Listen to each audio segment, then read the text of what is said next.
if someone asks you to employ a member of your family into your business, and you can see from speaking to the person that the person is not the qualified person for the role that you need someone for, you must be able to say, oh, I'm so sorry, but unfortunately, it's not a fit for what I need. I can help you to see if I can find him some other opportunities somewhere, but I can't take him into my business. Sometimes they'll be upset with you about that, but he will save you a lot of trouble. Trust me. I can remember one experience I had, very painful one. So many years ago, I had my first cousin from my mother is Cameroonian. So my first cousin from my Cameroonian side, who had grown up in our house like my brother, and he had finished school and all that, and he came to work in my company. And one sad day, he was so rude to me in the factory. It was unbelievable. And all my workers were there. So I left from the factory and went straight to my parents' house. And I went to my mom because she's her nephew. And I said to her, Mommy, I've come to tell you to please do not beg me to take this guy back. This is what happened. I have fired him, and please, I am begging you, do not beg me to take him back, because I know that's what you will do. So I left and went back home. I was married at this point. Of course, you know mothers. My mother left me for a while. My cousin was sitting around the house. He hadn't found a job for many months. And in her own way, acting out of love for her nephew, not thinking she was going to harm me in any way, thinking maybe now I would have gotten over being angry, she went to my mother-in-law and asked my mother-in-law to please ask me to take my cousin back. Oh, wow. Now, my mother-in-law had never really asked me for anything before. She was one of those really good mothers-in-law. And honestly, when she came to me and said, I would like to ask you for a favor, I didn't see it coming. And then she said, I'm pleading with you, please. I'd like you to take your cousin back. I said, Mama, no. She said, please, that your mother asked me to please ask you because she knows you will not say no to me. I just started crying because I was really upset that my mom did that. I know she didn't mean any harm. She didn't see it as doing harm. She just felt that, okay, your cousin offended you. You would have gotten over it by now. Please take him back. I was in such a difficult situation. And because my mother-in-law had never asked me for anything before, and the way she asked me, and I love my mother-in-law so much, eventually I said yes to her, knowing fully well it would do harm to my respect with my staff. Painful for me, but I couldn't say no to my mother-in-law. So I said yes. But what I thought I was smart. I then did not send my cousin to work in the factory in Lagos. I sent him, I had a showroom in Kano then. I sent him to the showroom in Kano. You know, the no you do not say when you should will cost you a bigger price later.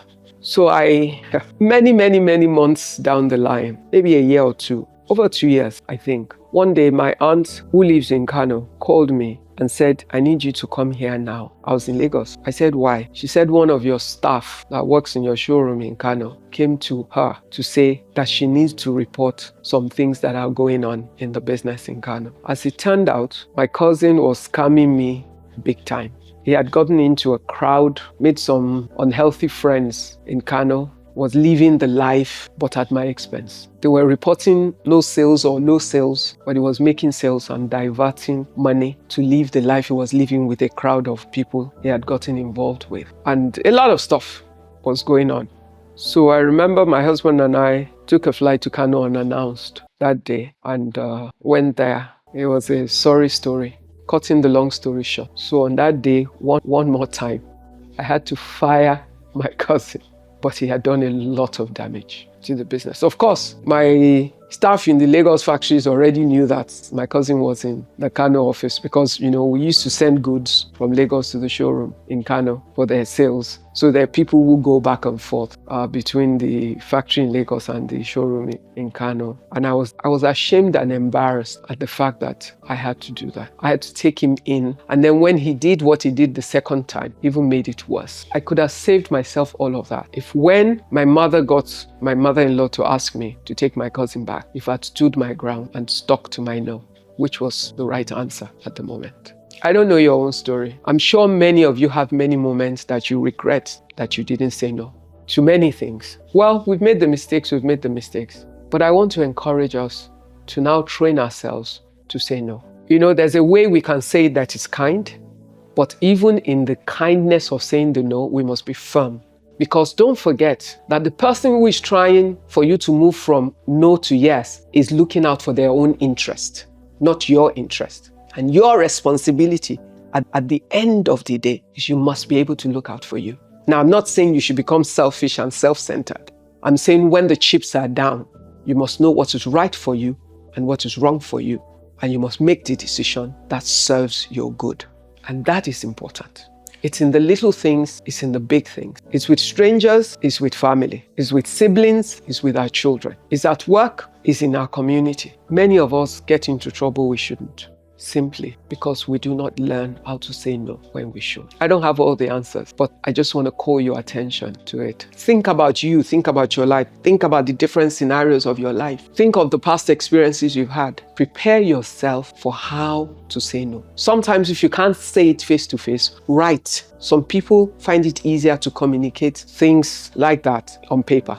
Write your thoughts and write your no kindly, respectfully, with some sensitivity for the other people. Show empathy, show compassion, but stand on your no.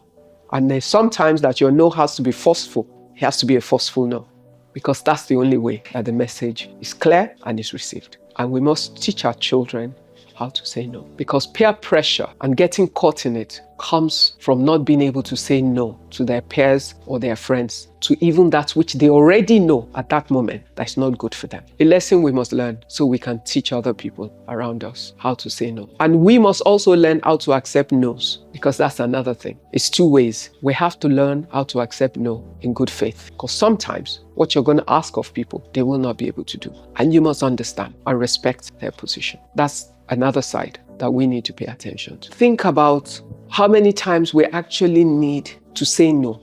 You think of your life. Think of the many scenarios where you could say no. Think of commitments that did not work for you, were not convenient for you, and did more harm to you than good, but you had to say no. Girls say yes to men that they really want to say no to. Why? Men say yes to superiors for what they know they need to say no. I don't know, there are many scenarios that we should have the opportunity to say no, including to our children, because our inability to say no results in indulgences in the lives of our children and in the lives of people around us and in our world. It's not one of the easiest things to do, but it's one of the things we must train ourselves to do. Well, I just thought we'd chat about this today. I hope you find it useful. Thank you.